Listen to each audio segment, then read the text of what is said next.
I wasn't supposed to hear anything. The anesthesia should have kept me swallowed in silence. But somewhere between sedation and waking, I floated. My body was still, my mind sharp. And then I heard his voice, my husband. "She'll be out for hours," he whispered. The words slithered into me like poison. Another voice followed, her voice, high, breathy, nervous. His pregnant girlfriend. And then the final strike, his mother. "Maybe she'll die and solve our problem." The way she said it, like she was hoping, like she was praying for it. I didn't move, I didn't breathe, but inside, a storm tore me apart. We met 12 years ago at a Christmas party. He was charming, magnetic, full of ambition. I was young, blinded by his certainty. He told me I steadied him, that I was his anchor. Back then, I believed it. I believed every promise, every vow. For years, I carried him, through late nights, missed payments, his failed ventures.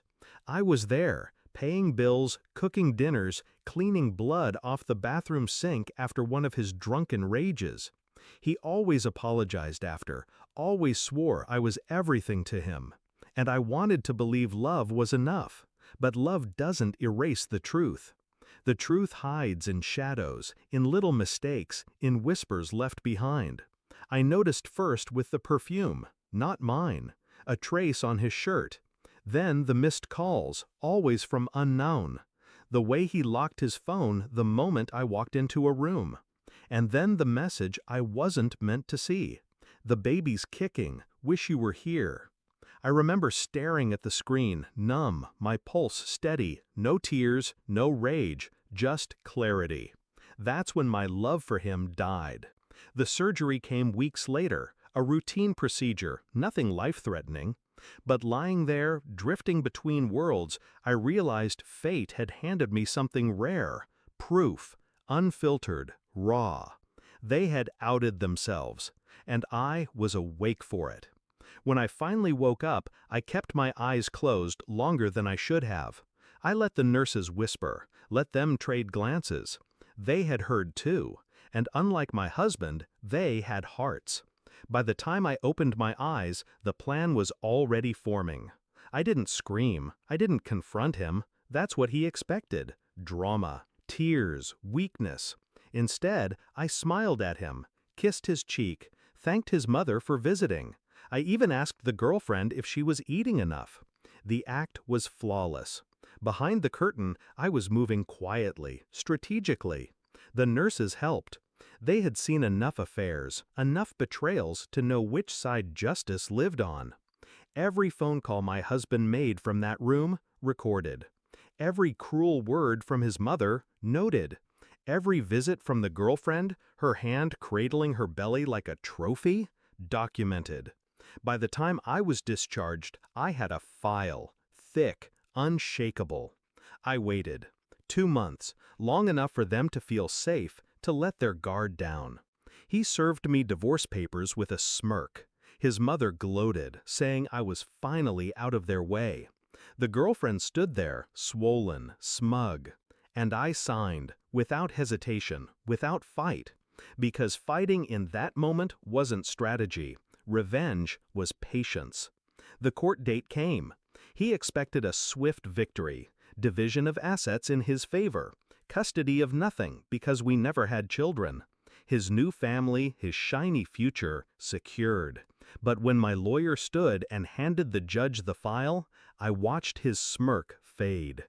The recordings played, his voice, her voice, his mother's voice, hoping I would die. The judge's face hardened with every word. The photographs surfaced, him sneaking her into my hospital room, violating hospital policy, violating me. The medical staff testified, calm, professional, brutal.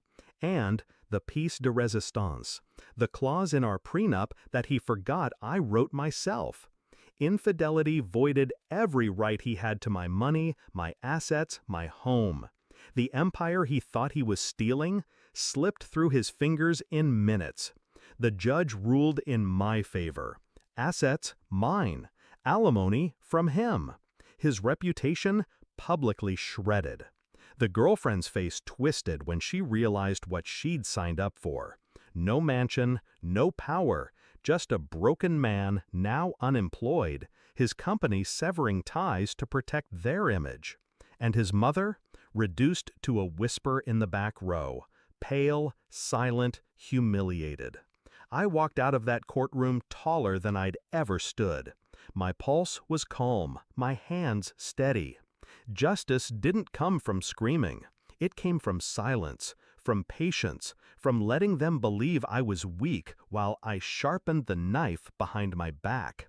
That night, I slept peacefully, for the first time in years.